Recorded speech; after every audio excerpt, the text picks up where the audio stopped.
Pandian store new promo. Saravanan வந்து கடைக்கு போகாம வீட்ல இருப்பாங்க. ஏன்னா, அவங்க அத பத்தி யோசிச்சுட்டு ஃபீல் பண்ணிட்டு இருப்பாங்க. பாண்டியன் கடைக்கு வந்திருப்பாங்க. அவங்க தனியா இருக்கிறதுனால மேனேஜ் பண்ண முடியாதுன்னு கதிர் கூட வந்திருப்பாங்க.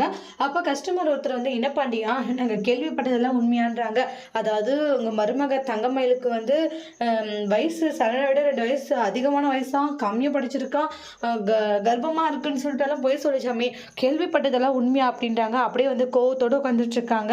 எதுவுமே சொல்ல முடியாது. அதுக்கு கதறி இருந்துட்டு, "அண்ணே, நீங்க பொருள் வாங்க வந்தீங்களா? பொருள மட்டும் வாங்குங்க. அத விட்டு சும்மா தேவையில்லாம அடுத்தவங்க வீட்ல என்ன நடந்ததுன்றத கேட்காதீங்க." "இல்லப்பா, கேட்கறதுல போய் என்ன? நான் பரிதாபத்துல தான் கேட்டேன். நீங்க என்ன எண்ணத்துல கேட்கறீங்கன்னு தெரியுதுண்ணே. உங்களோட வீட்ல ஏதாச்சும் ஒண்ணு நடக்கும்போது அது மாரி என் அப்பா வந்து கேட்டா நீங்க சும்மா இருப்பீங்களா? இல்லல்ல. நீங்க போங்க." அப்படின்னு சொல்லி அனுப்பிச்சு வச்சுருவாங்க. கதிர் வந்து அவங்களுடைய அப்பாவ சமாதானப்படுத்துறாங்க. "அப்பா, நீங்க இதெல்லாம் நினைச்சு கவலைப்படாதீங்க." "இல்லடா கதிரு, என்னால இருக்க முடியல பாத்தியா? ஆளாளுக்கு என்னென்ன கேள்விகள் கேட்டுட்டு இருக்காங்க.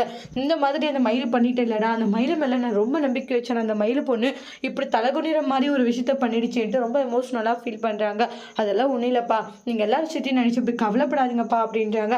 என்னதான் சமாதானப்படுத்தினாலையும் அவங்களால சமாதானமா இருக்க முடியல. அத நினைச்சு ஃபீல் பண்றாங்க. கதிர ஹக் பண்ணிக்கிறாங்க. கதிர் வந்து ரொம்ப ஃபீல் ஆகுறாங்க தான் அப்பாவ பார்த்து. அதோட இந்த ப்ரோமோ முடிச்சிருக்காங்க. Thank you.